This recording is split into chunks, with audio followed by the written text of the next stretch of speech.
वेदों तथा श्रीमद् भगवद गीता के ज्ञान को प्राणी मात्र तक पहुंचाने के प्रयास में लगे हमारे चैनल सनातन धर्म ज्ञान गंगा में आप सभी का स्वागत है। मेरे प्यारे कृष्ण भक्तों, आप सभी को जय श्री कृष्णा। श्री भगवान आप सभी का धर्म मार्ग प्रशस्त करें, ऐसी मेरी श्री भगवान जी से कामना है।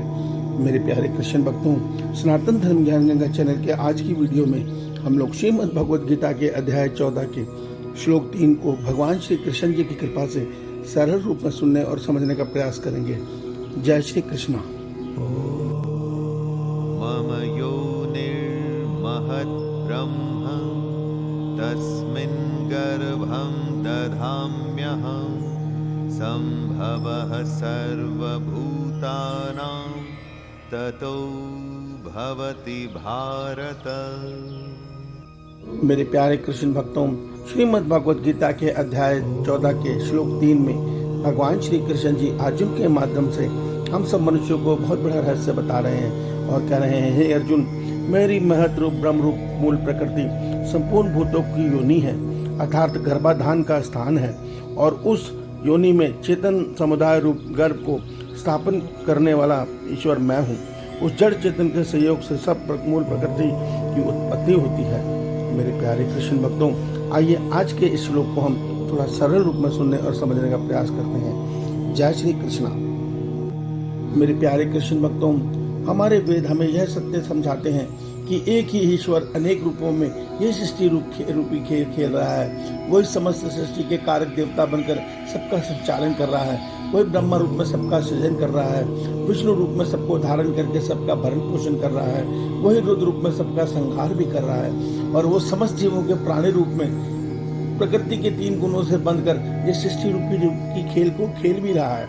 उसी रहस्य को भगवान आज बताते हुए हमें बता रहे हैं कि हे अर्जुन, महासर्ग के आरंभ में जब मेरी प्रकृति आरंभ होती है तो वो प्रकृति इस सृष्टि का गर्भधान अर्थात योनि है, और उसमें जब मैं चेतनता के बीज बोता हूँ अर्थात मेरी ब्रह्म रूपी ओम रश्मि रूपी ऊर्जा जब उस प्रकृति को धारण करती है तो वो प्रकृति जीवंत होती है। और इसी जड़ चेतन के सहयोग से सारा संसार, ये सारी सृष्टि, समस्त सृष्टि के प्राणी और समस्त कार्य देवता की उत्पत्ति होती है।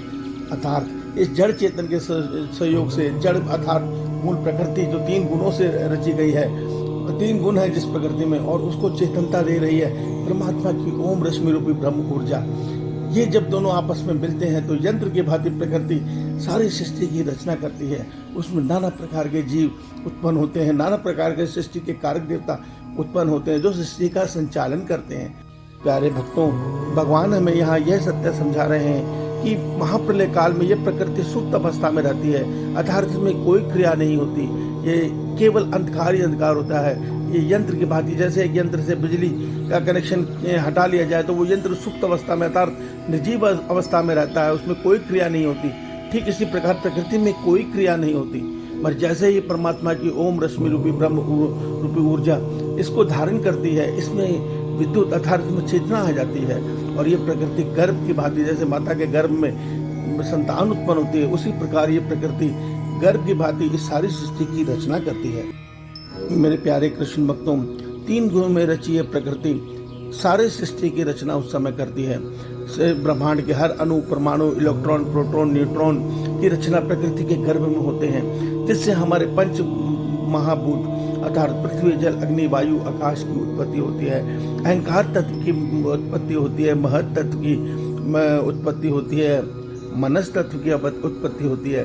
फिर सृष्टि के कारक देवता, ये सारे सृष्टि के कारक देवता हैं जो इस सृष्टि का निर्माण करते हैं और उसमें फिर इस सृष्टि का संचालन करते हैं। और इस सृष्टि के भिन्न भिन्न प्रकार के जीव जो पिछले महासर्ग में मोक्ष को नहीं पा सके थे, भगवान उनको इस सृष्टि में फिर से लय कर देते हैं, जोड़ देते हैं, और वो जीव नाना प्रकार के शरीर लेके प्रकृति रूपी योनि में फिर से जन्म लेते हैं और अपने कर्मों के अनुसार फिर से इस जीवन चक्र को में भटकना शुरू कर देते हैं, अर्थात जन्म मरण चक्र में नाना प्रकार के भोगों को भोगते हुए फंसे रहते हैं। इसी से तोड़ने के लिए भगवान ने श्रीमद् भगवद गीता हमें सुनाई है।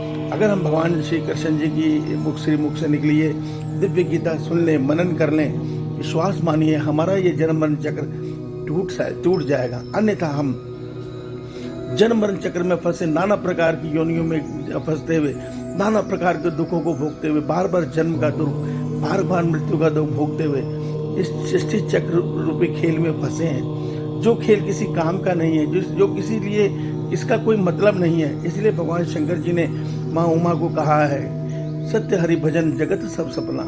ये सारा शरीर, इस संसार केवल सपने के समान है। अर्थात जिस समय मनुष्य इस शरीर को त्यागता है तो उस समय उसे यह सत्य समझ में आता है कि इस संसार में जो भी रिश्ते आते थे वो केवल मिथ्या थे, वो शरीर के साथ थे, वो शरीर से खत्म होते ही वो खत्म हो गए।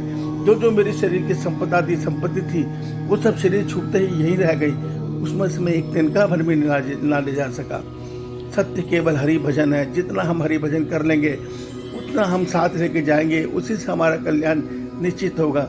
इस सत्य को समझिए। श्री भगवान आप सबका कल्याण करें। आपका दिन शुभ हो। जय श्री कृष्णा, जय श्री कृष्णा, जय श्री कृष्णा।